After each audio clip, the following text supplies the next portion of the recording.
찬양이 언제나 넘치면 찬양이 언제나 넘치면 은혜로 얼굴이 환해요. 성령의 충만한 모습을 서로가 느껴요.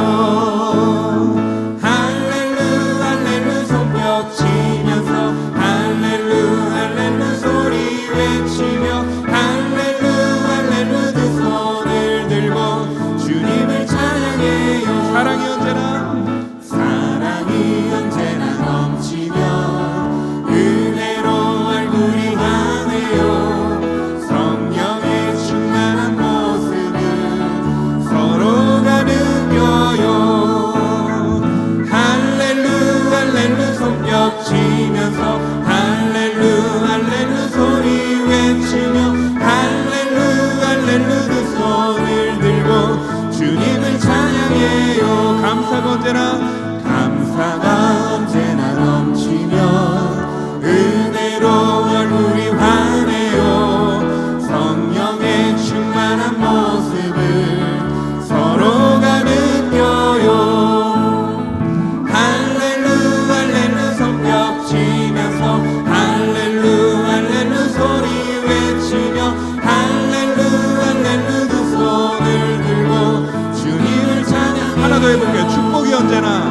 축복이 언제나 넘치면 은혜로 얼굴이 환해요.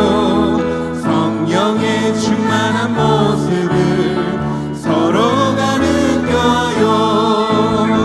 할렐루 할렐루 손뼉 치면서 할렐루 할렐루 소리 외치며 할렐루 할렐루 두 손을 들고 주님을 찬양해요. 찬양이 언제나 넘치면 은혜로 얼굴이 환해요. 성령의 충만한 모습을 서로가 느껴요. 할렐루 할렐루 손뼉 치면서 할렐루 할렐루 소리 외치며 할렐루 할렐루 두 손을 들고 주님을 찬양해요. 사랑이 언제나 넘치면 은혜로 얼굴이 환해요. 성령의 충만한 모습을 서로가 느껴요. 할렐루 할렐루 손뼉 치면서 할렐루 할렐루 소리 외치며 할렐루 할렐루 두 손을 들고 주님을 찬양해. 감사가 언제나 넘치면 은혜로 얼굴이 환해요. 성령의 충만한 모습을 서로가 느껴요. 할렐루 할렐루 손뼉 치면서 할렐루 할렐루 소리 외치며 할렐루 할렐루 두 손을 들고 주님을 찬양해. 축복이 언제나 넘치면 은혜로 얼굴이 환해요. 성령의 충만한 모습을 서로가 느껴요. 할렐루 할렐루 손뼉 치면서 할렐루 할렐루 소리 외치며 할렐루 할렐루 두 손을 들고 주님을 찬양해요. 무화과 나뭇잎이 마르고 포도 열매가 없으면 감람나무 열매 그치고 논밭에 식물이 없어도 우리의 양떼가 없으면 외양간 송아지 없어도 난 여호와로 즐거워하리. 난 여호와로 즐거워하리. 난 구원의 하나님을 인해 기뻐하리라. 무화과 나뭇잎이 마르고 포도 열매가 없으면 감람나무 열매 그치고 논밭에 식물이 없어도 우리의 양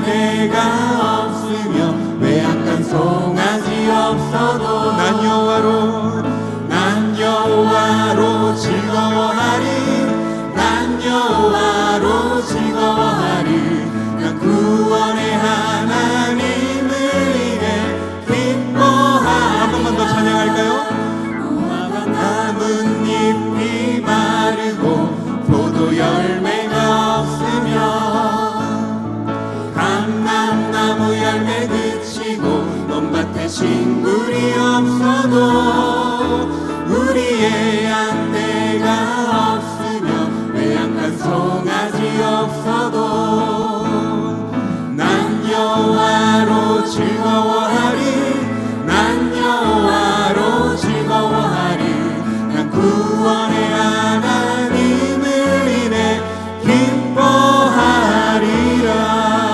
아멘. 우리 하나님께 영광의 박수 드리겠습니다.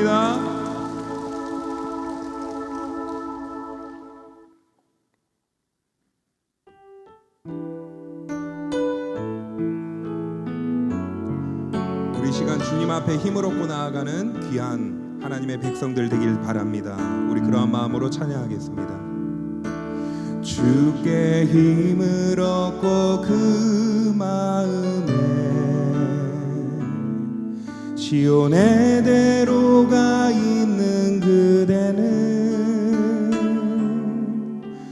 하나님의 축복의 사람이죠.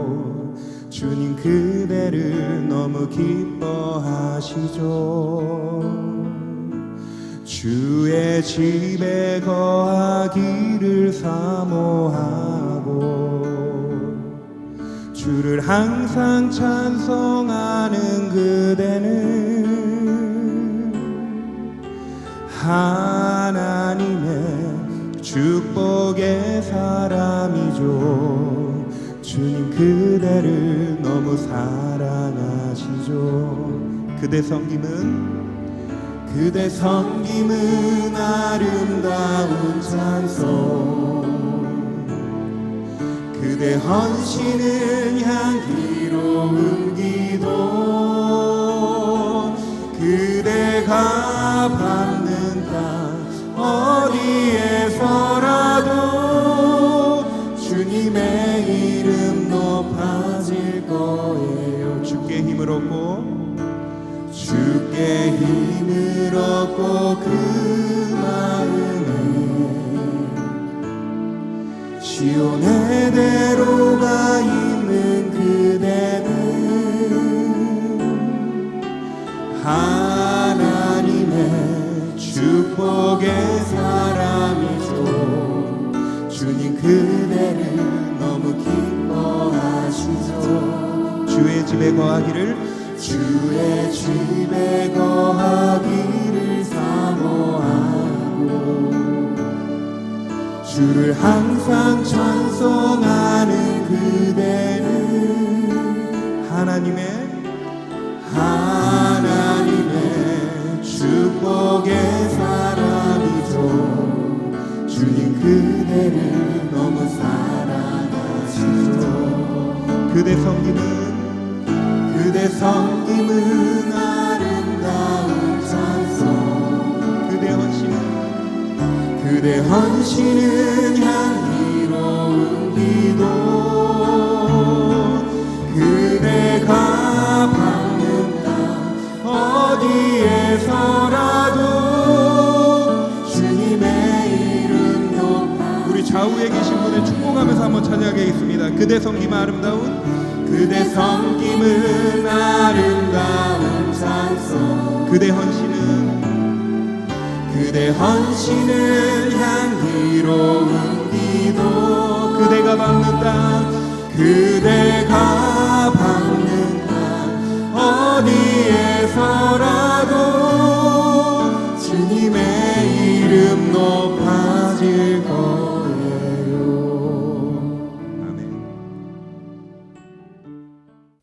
하나님의 말씀은 사도행전 15장 7절에서 11절의 말씀입니다. 사도행전 15장 7절에서 11절의 하나님의 말씀을 제가 봉독하겠습니다.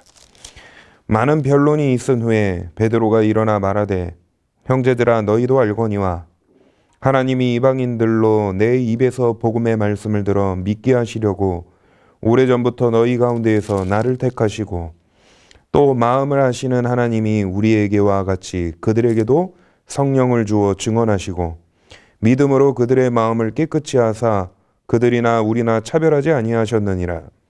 그런데 지금 너희가 어찌하여 하나님을 시험하여 우리 조상과 우리도 능히 매지 못하던 멍에를 제자들의 목에 두렸느냐. 그러나 우리는 그들이 우리와 동일하게 주 예수의 은혜로 구원받는 줄을 믿노라 하니라. 아멘. 아버지께서 목회하셨던 청소년기에 제게는 반항의 시간이었습니다. 목회자 가정이었기에 이성과 지성으로는 예수님을 왜 믿어야 하는지를 알고 있었습니다. 하지만 종교적인 신앙생활이 깊숙이 들어왔기 때문에 저는 온전한 믿음으로 살아내지 못했습니다. 그래서 저의 청소년기 시절은 부모님의 목회를 돕기보다는 방해만 되는 모습이 많았습니다. 그로 인한 저의 모습에서 나타나는 변화는 고질적인 죄의 습관만이었습니다. 남을 미워하고 판단하고 어른들이 하지 말라 하는 건 다 하고 있었습니다. 주일 예배는 집안 배경 때문에 예배 시간에 앉아만 있는 것이지 예배자는 아니었습니다. 하지만 아들을 위해 끊임없이 기도하시고 교우들의 기도로 인해 하나님은 때에 알맞게 인격적인 믿음으로 살아갈 수 있도록 만남을 허락해 주셨습니다. 그리고 삶이 송두리째 바뀌어 예수님과 연결되어 살아가는 어느 순간 저의 모습이 주님의 초점에 있는 것을 보게 되었습니다. 본문을 보면 베드로라는 사람이 나옵니다. 그는 본래 이름이 시몬이었습니다. 그에게 내세울 만한 대단한 사람도 아닙니다. 성경에 누군가 소개될 때 특별한 사람은 특별한 특징을 소개하면서 자신의 이름이 나오지만 일반적인 사람들은 부모님의 이름을 먼저 소개한 후 자신의 이름이 드러납니다. 그래서 시몬도 요나의 아들 시몬이라 소개될 뿐입니다. 시몬이라는 이름도 그 당시 아주 흔했던 이름이었습니다. 복음서만 해도 7명의 시몬이 나옵니다. 다시 말하면 평범한 사람이 시몬이었다라는 것입니다. 시몬은 어부라는 직업으로 가족들의 생계를 꾸려나갔던 인물입니다. 그래서 가족들을 위해서 자신들의 평범한 일상을 살아내기 위해 매일 갈릴리 바닷가에서 생선을 잡습니다. 그때 예수님께서 배에 올라타십니다. 그리고 시몬의 인생은 평범한 삶을 살아가고 있는 시몬의 배에 올라탈 때 바뀌기 시작합니다. 찢어질 정도의 물고기를 잡게 하시고 그 그물을 버리고 제자의 길로 따라오라 하십니다. 베드로는 예수님의 말씀을 듣고 따라 나섰고 결국 어부에서 제자로 바뀌게 됩니다. 예수님은 공생의 사역 가운데 제자된 시몬을 잘 세워주셨습니다.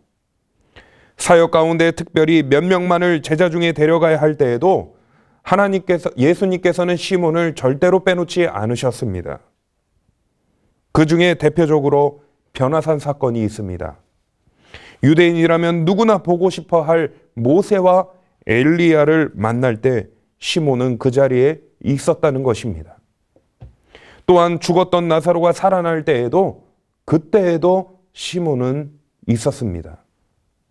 다시 말해 특별하고 신비로운 현장 속에 예수님은 시몬을 데리고 갔고 그 놀라운 장면을 보게 하셨다는 것입니다. 이것을 통해 예수님은 그를 제자 중에 1번 제자로 삼으시려는 뜻이 드러납니다. 그가 표면적으로 보기에는 평범해 보인 인물이지만 그의 열정과 성품, 기질을 아시는 하나님은 시몬을 누구보다도 잘 알고 계셨습니다. 그러니 예수님께서 십자가에 죽으셔서 부활하신 후 요한복음 21장에 보면 7명의 제자들에게 나타나실 때 그때 예수님이 베드로에게 이러한 말씀을 건네십니다. 21장 18절에 보면 내가 진실로 진실로 내게 이르노니 내가 젊어서는 스스로 띠띠고 원하는 곳으로 다녔거니와 늙어서는 내 팔을 벌리리니 남이 내게 띠띠우고 원하지 아니하는 곳으로 데려가리라. 결국 시몬이라면 예수님이 없어도 복음을 외치며 살 것임을 알고 있으셨다는 것입니다. 그래서 공생의 3년 동안 시몬을 누구보다도 더 훈련시키고 싶으셨기에 그를 더 많이 동행시키셨던 것입니다. 그러니 예수님도 요한복음 1장 42절에 보면 시몬을 가리켜 무엇이라 말씀하냐면 내가 요한의 아들 시몬이니 장차 게바라 하리라 하시니라. 게바는 번역하면 베드로라. 다시 말하면 시몬은 믿음의 반석이 될 사람이었음을 예수님은 잘 알고 계셨기 때문에 계속 훈련을 누구보다도 더 시키셨다는 것입니다. 실제로 예수님의 예언이 언제 드러나냐면 베드로의 신앙 고백에서 잘 드러납니다. 빌립보 가이사랴 지방에서 사람들이 인자를 누구라 하느냐라고 질문하실 때의 일입니다. 사람들이 선지자라고 대변할 때 그때 베드로가 이렇게 말합니다. 마태복음 16장 16절에 주는 그리스도시요 살아계신 하나님의 아들이시니이다. 예수님은 분명 베드로를 선택하셨던 것에 대해서 굉장히 흐뭇해하셨을 것입니다. 그래서 예수님께서 베드로의 신앙 고백 이후에 3가지 선물을 주십니다.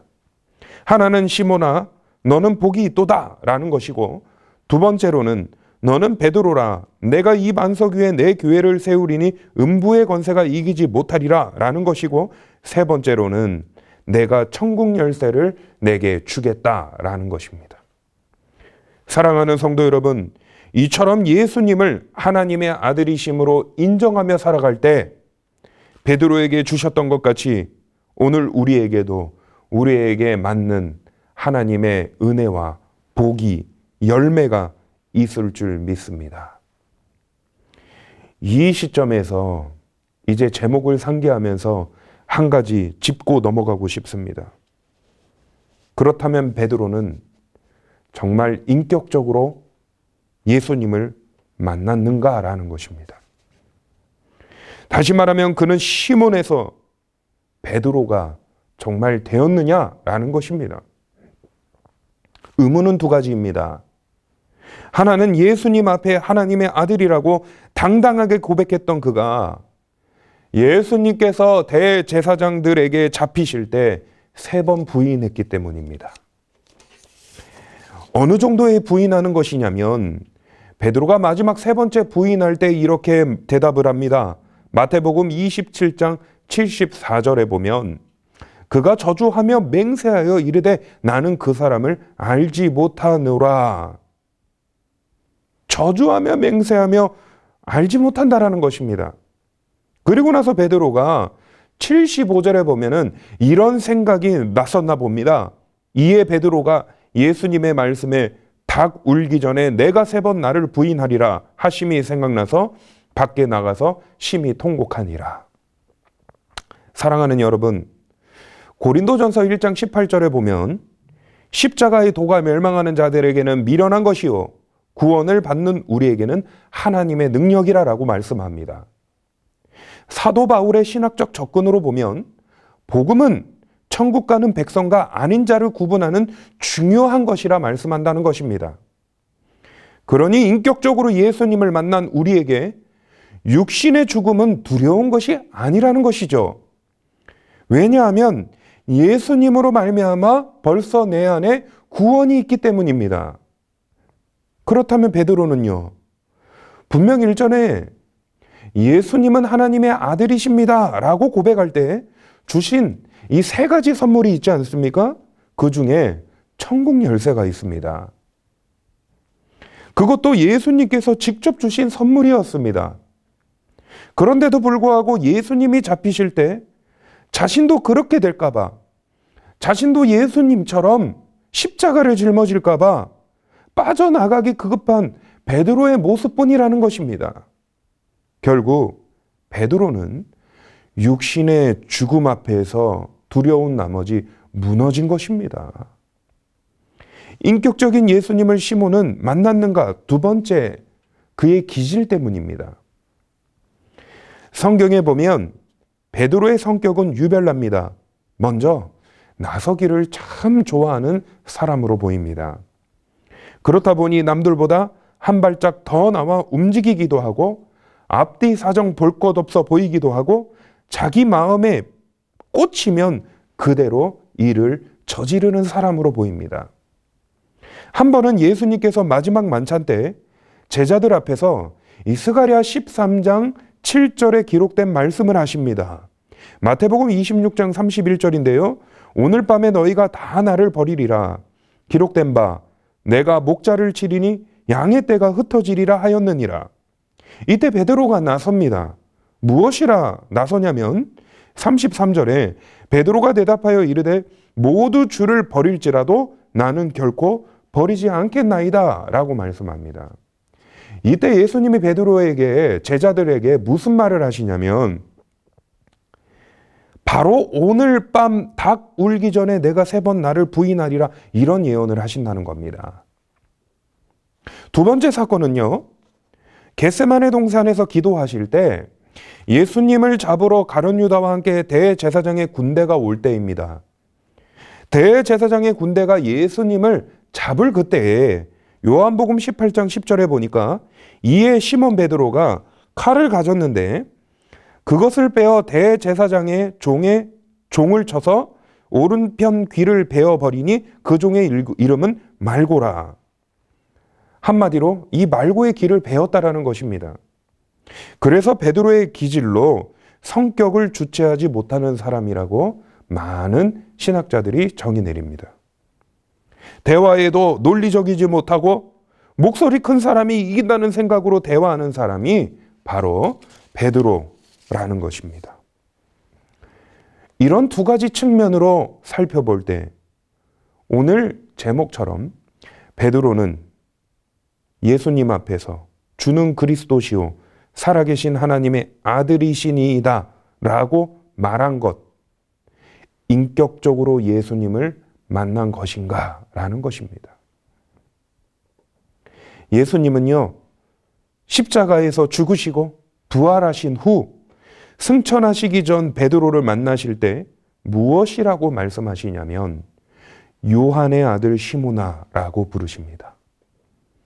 베드로가 라고 이름을 직접 예수님은 바꿔주셨는데 예수님께서 부활하신 다음에 베드로를 부를 때 그 전 이름을 부르셨다라는 것입니다. 또한 그가 예수님께서 죽으신 이후 무엇을 하는지 아십니까? 다시 갈릴리 바닷가로 나가서 예수님 만나기 전으로 돌아갑니다. 그 말은 어부일로 생계를 유지하고 있었다라는 것입니다. 그래서 그는 정말 인격적으로 예수님을 만나고 있었는가라는 질문을 던져볼 수 있다는 것입니다. 그런데도 예수님께서는 끝까지 사랑하시기에 베드로를 놓지 않으시고 그에게 직접 찾아가셔서 말씀하시고 복음을 들고 살아가는 자가 되기를 원하는 그 방향으로 살아내기를 원하는 말씀을 하시고 승천하신다는 겁니다. 그리고 시간이 지나 베드로는 사도행전 10장에 다시 등장합니다. 이방인 고넬료가 하나님을 경외하지만 복음을 알지 못했습니다. 그때 하나님께서는 베드로를 고넬료에게 붙여주십니다. 여러 우여곡절 끝에 베드로는 고넬료를 찾아가게 됩니다. 그곳에 가니 고넬료의 일가 친척이 한자리에 모여 있었습니다. 그리고 대화를 하는 중에 고넬료와 고넬료의 가족들이 하나님을 향한 경외심은 크지만 복음을 알지 못하고 있음을 알고 예수 그리스도를 증거하게 됩니다. 복음 설교를 마친 이후 어떤 일이 일어나냐면 사도행전 10장 44, 48절에 보면 성령이 말씀 듣는 모든 사람에게 내려오시니 베드로와 함께 온 할례 받은 신자들이 이방인들에게도 성령 부어 주심으로 말미암아 놀라니 이는 방언을 말하며 하나님 높임을 들음이러라. 이에 베드로가 이르되 이 사람들이 우리와 같이 성령을 받았으니 누가 능히 물로 세례 베품을 금하리요 하고 명하여 예수 그리스도의 이름으로 세례를 베풀라 하니라. 베드로는 분명 놀랐을 것입니다. 왜냐하면 이방인이 성령 받는다는 상상을 해보지 못했기 때문입니다. 그러나 놀라운 것은 고넬료만 성령을 받고 세례를 받은 것이 아니라 베드로에게도 예수 그리스도를 인격적으로 만나는 사건이었다라는 것입니다. 이성과 지성으로 고넬료를 만나는 것이 이해되지 않았지만 만나보니 왜 만났는지 깨닫게 되었다라는 것입니다. 그것은 베드로가 예루살렘 교회에 보고할 때 일어납니다. 이방인도 성령이 임하고 세례를 받아야 한다는 것을 주장하기 때문이죠. 그리고 오늘 본문은 이 보고가 있은 지 12년 후에 다시 이방인도 차별 없이 성령을 받고 세례 얻어야 하는 주장을 또 한 번 한다는 것입니다. 놀라운 것은 베드로의 기질도 이전과 다른 모습을 보입니다. 먼저 첫 번째로 예루살렘 교회에 이방인도 세례를 받아야 한다는 보고를 할 때 그들을 설득시키기 위해서 말이 통하지 않는 사람들에게 이 베드로의 기질, 성품이 드러나야 되지 않겠습니까? 그런데 보십시오. 사도행전 11장 4절에 보면은 베드로가 이 예루살렘 교회에 많은 제자들에게 어떻게 설명하냐면 11장 4절에 보면 베드로가 그들에게 이 일을 차례로 설명하였다라고 말씀합니다. 공동 번역에 의하면요. 차근차근 설명해 주었다라고 번역되어 있습니다. 그뿐만이 아닙니다. 12년 이후에 한 번 더 이방인에 대한 주제로 회의할 때 이때는 사도 바울과 바나바가 이 예루살렘 임원들과 이방인의 세례에 대한 합의가 안 되니 다투는 이야기가 나오는데 이 다툼의 자리에 베드로의 성격과 기질로 인하면 같이 끼어서 과격한 대화를 해야 되는데 그냥 이 다툼의 자리에 끼지 않고 베드로는 지켜본다는 것입니다. 그리고 다투며 대화하는 것을 다 듣고 어느 정도 진정될 때 7절에 보면 많은 변론이 있은 후에 베드로가 일어나 그때 말하기 시작했다라는 것이죠. 여기에서 말하되라는 단어에 어떤 의미가 있냐면 베드로가 자신의 인간적인 사견으로 말했다라고 주장하기보다는 이 D사본을 비롯한 몇몇 사본에 어떻게 기록되어 있냐면 이 말하되라는 이 단어가 영으로 표현되어 있다라는 것입니다. 다시 말하면 모든 다툼의 대화가 마친 이후에 베드로의 그 다음의 대화에는 이방인의 세례와 구원에 관한 말을 이 영으로 대화를 시도했다라는 것이죠.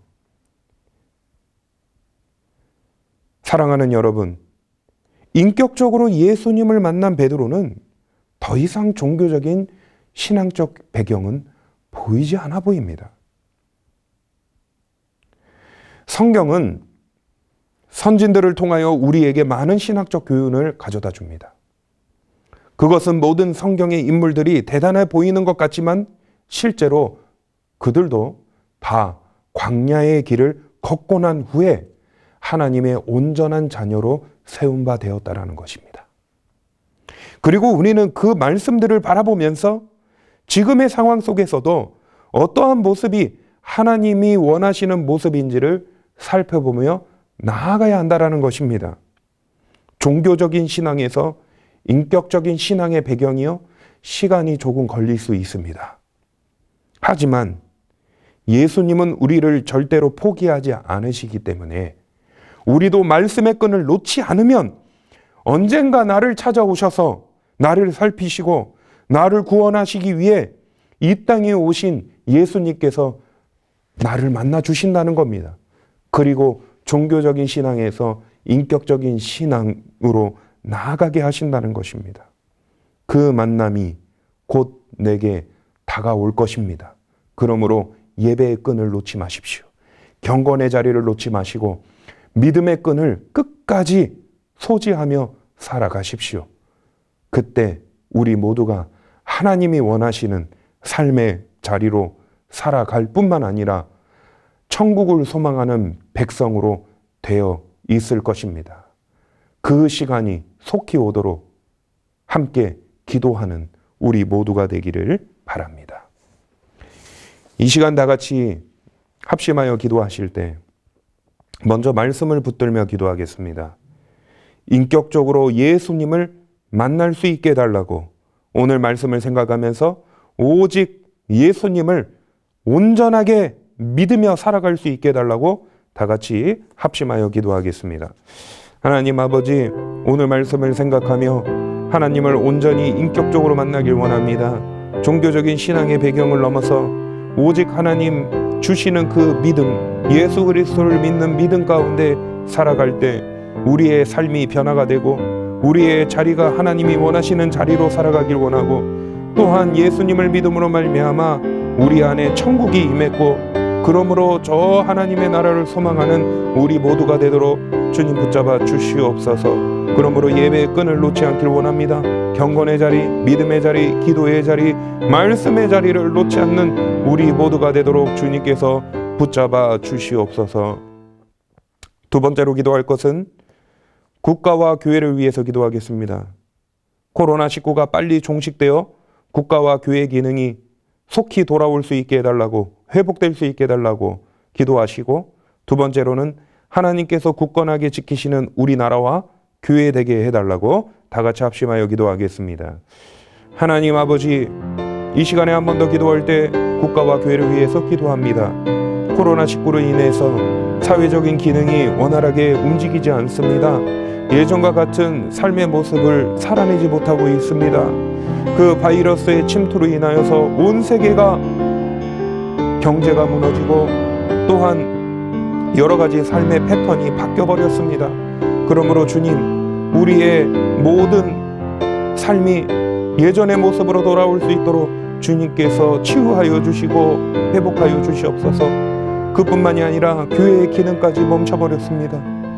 예배해야 할 예배의 처소가 하나님 앞에 예배하지 못하는 모습을 보였습니다. 그러므로 하나님, 이 코로나로 인해서 예배가 회복될 수 있게 하여 주시고, 이로 인하여서 굳건하게 주님을 더욱더 믿으며 살아가게 하여 주시고, 하나님으로 말미암아 살아가는 우리 모두가 되도록 붙잡아 주시옵소서. 세 번째로 기도할 것은 교우들을 위해서 기도하겠습니다. 가정의 평안과 안정과 화목을 위해서, 또한 직장과 사업장의 형통을 위해서, 세 번째로는 환우와 개인 기도 제목을 놓고 이 시간 다 같이 한 번 더 기도하겠습니다. 하나님, 우리가 또한 살아가는 삶에 우리 교우들이 인생의 삶을 살아갈 때 하나님 날마다 지켜주실 줄 믿습니다. 직장과 사업장 형통이 있길 원합니다. 그 가정의 평안과 안전이 있길 원합니다. 화목한 가정으로 살아내길 원합니다. 하나님, 그러므로 믿음의 교우들의 삶의 모습이 하나님께서 붙잡아 주시고 하나님께서 선한 길로 인도해 주시는 삶을 살아내기 원합니다. 그러므로 모든 일이든지 주님께 간구할 때 주님의 은혜와 은총이 가득 넘치는 가정 되기 원하고 삶이 되기 원합니다. 환우에 하나님 질병으로 말미암아 고통받는, 지금도 병원에서 치료를 받고 가정에서 질병으로 말미암아 예배하지 못하는 그들에게도 다가가셔서 하나님의 손길로 치유하여 주시고, 또 그뿐만이 아니라 우리가 살아가는데 소원하는 바들이 너무나 많습니다. 그 소원하는 기도 제목 낱낱이 기도할 때 주님께서 하늘에서 들으시고 우리의 삶에 응답으로 나타날 수 있도록 붙잡아 주시옵소서. 하나님 아버지, 오늘 말씀을 생각하며 우리는 종교적인 신앙적 배경으로 있지는 않는지, 그래서 인격적으로 주님을 만나며 살아갈 수 있도록 오늘 말씀으로 저희들의 심령을 붙잡아 주시옵소서. 코로나19로 인하여서 국가와 교회의 기능이 예전과 같지 못한 모습이 있습니다. 하나님이 속히 이 땅을 회복하여 주셔서 하나님 앞에 예배하는, 그래서 만나는 것이 두려운 것이 아니라 만남이 기쁨이 될 수 있도록 주님께서 붙잡아 주시옵소서. 부활의 소망을 우리 마음에 깊이 새기는 시간을 갖고 지나갑니다. 그러므로 부활의 소망을 주셨던 것처럼 우리가 예배의 당에 나와 부활의 소망으로 끝까지 살아낼 수 있도록 교회에서 예배하는 것이 멈춰지지 않도록 주님께서 함께하여 주시옵소서. 교우들의 삶과 직장과 사업장과 모든 일터, 그 가정의 평안까지 함께하여 주시고 형통함을 붙잡아 주시옵소서.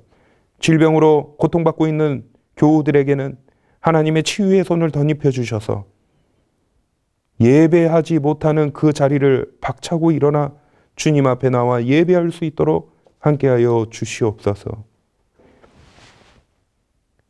이제는 우리 주 예수 그리스도의 은혜와 하나님의 지극하신 사랑과 성령님의 동행하심이 온전히 주님을 인격적으로 만나 이 땅 가운데 살아가는데 예수 그리스도로 말미암아 온전히 살아내기를 소원하는 이리신강교회의 모든 교우들 위해 이제로부터 영원토록 함께 하시기를 축원하옵나이다. 아멘.